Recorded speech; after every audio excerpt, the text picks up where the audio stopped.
Selamat pagi Pak Edi. Jangan lupa Kapan Bapak Selamat kontak pagi. terakhir subscribe, dengan Fikri, like, dan Pak Edi? lonceng. Komunikasi terakhir dengan Fikri itu sekitar 2 pekan yang lalu, sekitar waktu jam 5 pagi, Mbak. Lalu informasi terakhir bagaimana kondisinya Pak dari informasi yang Pak Edi terima?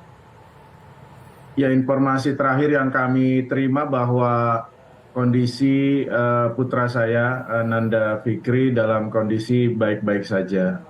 Dan beliau sempat juga menginformasikan kondisi situasi Rumah Sakit Indonesia terakhir kali pada saat kami bisa berkomunikasi, yaitu sekitar 2 pekan yang lalu, bahwa Rumah Sakit Indonesia sudah tidak bisa lagi menampung jumlah jenazah dan juga jumlah pasien yang harus dirawat. Karena memang kemampuan Rumah Sakit Indonesia untuk tahap kedua ini baru sekitar 325 bed atau 325 tempat tidur. Sementara pasien yang harus dirawat pada saat itu mendekati angka 600. Sehingga pasien-pasien yang ada, korban-korban luka akibat perang tersebut, bergeletakan di lantai rumah sakit. Dan juga peralatan-peralatan seperti gantungan infus dan sebagainya terpaksa harus diikat di dinding-dinding karena memang peralatannya sudah tidak memadai. Sementara untuk mortuary building atau gedung untuk penyimpanan mayat juga sudah tidak bisa menampung daya tampungnya, sehingga mayat-mayat itu, jenazah para syuhada bergeletakan di luar rumah sakit, di area-area taman dipenuhi dengan mayat-mayat yang ada. Demikian. Pak Edi, apakah Fikri sempat bercerita untuk kondisi di sana? Karena kan sedang persiapan untuk evakuasi. Bagaimana dengan para korban-korban luka yang mengungsi di sana? Apakah ada pesan yang disampaikan Fikri kepada Pak Edi?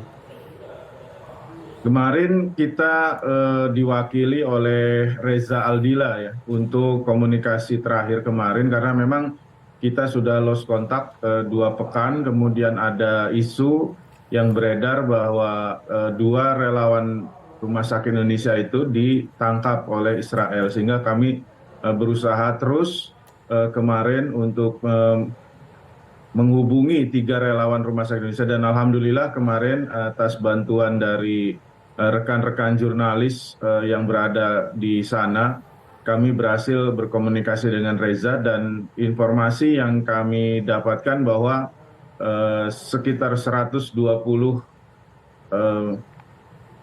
korban yang ada di Rumah Sakit Indonesia yang sudah tidak tertangani itu diarahkan ke 2 arah, yaitu ke arah Rumah Sakit Eropa dan Rumah Sakit An-Nasr di Khan Yunis. Sementara untuk sisanya masih ada sekitar 700 orang yang berada di Rumah Sakit Indonesia, dan memang saat itu masih menunggu koordinasi dengan pihak-pihak terkait dalam hal evakuasi dari arah utara ke arah selatan. Demikian. Pak Edi, apakah pernah Anda berniat atau mungkin menyampaikan kepada Fikri untuk kembali ke Indonesia, atau mungkin Anda tetap mensupport agar Fikri bertahan di Gaza?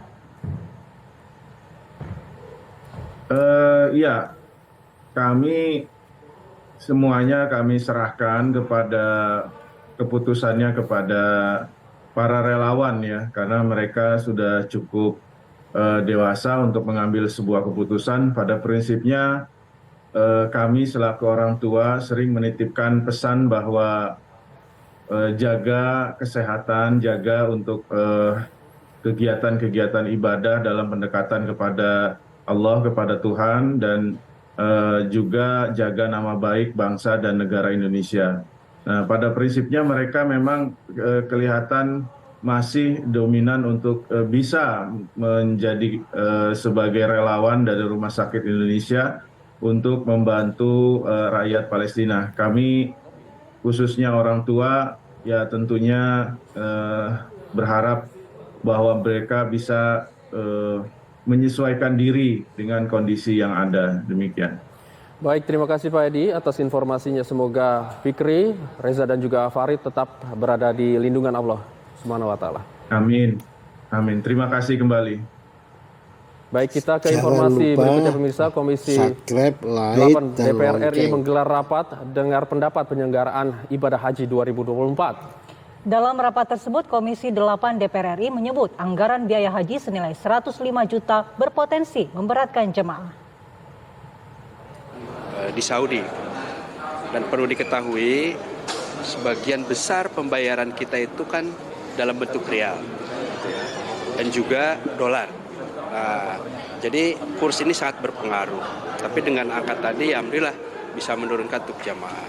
Nah, mudah-mudahan lah ya, karena ini belum disepakati nanti oleh Bapak Menteri Agama dengan Ketua Komisi 8. Jadi saat ini kita mengusulkan dan kelihatannya titik komprominya sudah sangat dekat gitu ya. Tadi titik komprominya berapa? Tadi kan dari komisi. Belum diterima. Ya tadi kan 94 ya. 93,4, 93,5, 97 kan itu pasti dikit-dikit. Jadi sudah dekat sekali gitu ya. Kami terus terang kenapa ngotot begitu ya, karena terus terang melihat situasi ekonomi sekarang lagi lesu ya. Saya lihat masyarakat itu setelah muncul angka 105 itu banyak yang menyampaikan kami akan mengundurkan diri, kami akan tidak bisa berangkat haji. Setelah kami coba sampaikan itu kepada pemerintah dan hitung kembali, dan angka inilah yang nanti kami akan bicara dengan BPKH sesuai dengan kemampuan BPKH dari nilai manfaat itu bisa berapa. Kami berharap nanti angkanya sekitar 60-40. Kita ke kabar lain, tim pemenangan nasional Ganjar Mahfud mengumumkan nama baru dalam tim pemenangan mereka.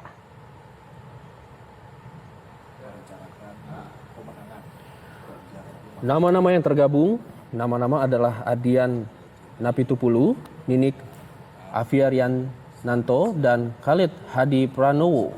Saat ini sebanyak 690 orang yang tergabung dalam tim pemenangan nasional Ganjar Mahfud. TPN Ganjar Mahfud didominasi oleh pihak perwakilan non-partai yang jumlahnya mencapai 380 orang atau 55%.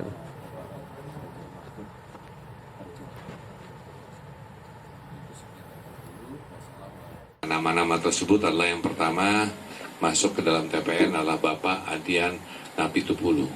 Beliau akan menduduki posisi Wakil Deputi Kinetik Teritorial 1. Lalu yang kedua yang akan masuk juga adalah Ibu Nini Afiariananto, Wakil Deputi Kinetik Teritorial 2. Di sini selain Pak Luki akan ditambah oleh 2 wakil daripada dari Deputi Kinetik ini untuk lebih lagi memperkuat, karena tadi balik-baliknya lagi yang akan terjadi adalah di darat atau di kinetik teritorial, adalah bagaimana memastikan untuk setiap TPS, untuk setiap kabupaten, setiap provinsi.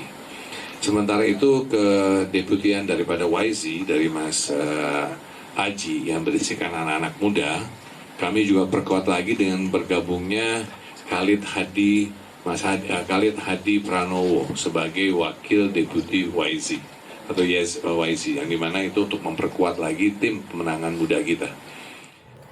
Partai Golkar mengusung Bobi Nasution dan Musa Rajeksyah sebagai calon gubernur Sumatera Utara di Pilkada 2024. Jelang Pilkada serentak 2024, Ketua Umum Partai Golkar Airlangga Hartarto memberikan arahan kepada seluruh calon kepala daerah se-Indonesia yang diusung Partai Golkar.